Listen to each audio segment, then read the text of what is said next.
শিক্ষাক্ষেত্রে এক অবহেলিত সেক্টরের নাম হচ্ছে বেসরকারি স্কুল অ্যান্ড কলেজ, যার ক্ষেত্রে সব দিক দিয়ে আসলে দেখা যাচ্ছে ব্যর্থতা, বেতন দিতে লেট হচ্ছে, বিভিন্ন ক্ষেত্রে বিভিন্ন ধরনের সমস্যা। এই শিক্ষাক্ষেত্রে যদি সংস্কার করা না হয়, শিক্ষকদের যদি বেতন এবং তারা যদি পরিবার মেনটেন করতে না পারে, তাহলে শিক্ষকরা তো অন্য কাজে জড়িয়ে পড়বে এবং ক্লাসে কিন্তু অমনোযোগী হবে। তাই সরকারের উচিত শিক্ষকদের বেতন সম্পর্কে সচেতন হওয়া, বেতন বৃদ্ধি করা এবং যথাসময়ে তা পরিশোধ করা। আর সকল শিক্ষকদের ঠিক টাইমে, এবং আমরা মনে করি যে জাতীয় পর্যায়ে অর্থাৎ অন্যান্য সেক্টরে 100% বোনাস ভাতা, সেক্ষেত্রে বেসরকারি স্কুলের শিক্ষকরাও কিন্তু কম পরিশ্রম করে না, তাদেরই এটা প্রাপ্য। তাই সরকারের উচিত যে এদের ক্ষেত্রেও 100% আসলে শিক্ষকতা বোনাস এবং সব ক্ষেত্রে অন্যান্য সরকারি চাকরিজীবীরা যে সুযোগ সুবিধা পান, এদেরকেও তা দেওয়া উচিত, কারণ এরা হচ্ছে জাতি গড়ার কারিগর।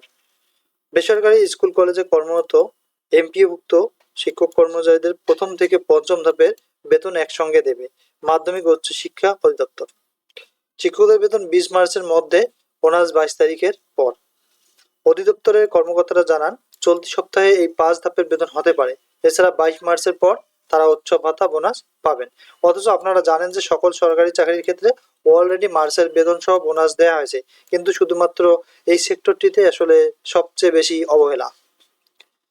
মাওসি সূত্র জানায়, প্রথম থেকে চতুর্থ ধাপের ফেব্রুয়ারি মাসের বেতন 20 মার্চের মধ্যে দেওয়ার পরিকল্পনা করা হয়েছে।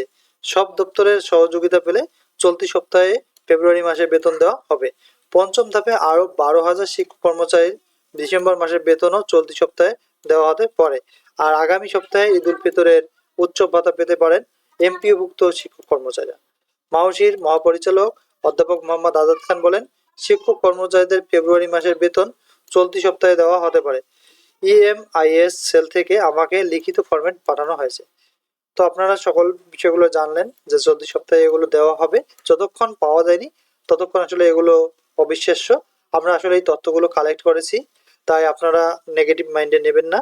যদি আমাদের তথ্যগুলো আপনাদের ভালো লাগে, অবশ্যই আমাদের চ্যানেলটি সাবস্ক্রাইব করবেন। আসসালামু আলাইকুম।